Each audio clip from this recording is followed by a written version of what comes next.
நினைவில் இருந்த அத்தனை கடவுளையும் கூப்பிட்டு தீர்த்தாயிற்று. I'm sorry, my brothers, my sisters, my own family. ஒன்று கூட காது கொடுத்து கேட்கலை, ஒன்று கூட வரவும் இல்லை. அடிமைக்கு நெஞ்சு வலிக்க ஆரம்பித்தது. கடவுள் இல்லை, கடவுள் இல்லை.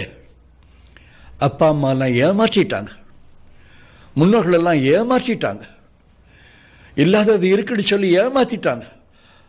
இப்போ இந்த கோவில்களை கொண்டு போய் கொண்ட நகைகளும் பணங்களும் இருந்திருக்குமே, ஆனால் அதையாவது கொண்டு போய் கடன்காரருக்கு கொடுத்து விடுதலை பெற்றுக் கொண்டிருக்கலாமே, இந்த பலியிலிருந்து மீண்டிருக்கலாமே என்றெல்லாம் தோன்ற ஆரம்பித்தது. நாசிகம் உள்ளுக்குள்ளே வந்தது. கடவுள் இல்லை, கடவுள் இல்லை, கடவுள் இல்லை, கடவுள் இல்லை.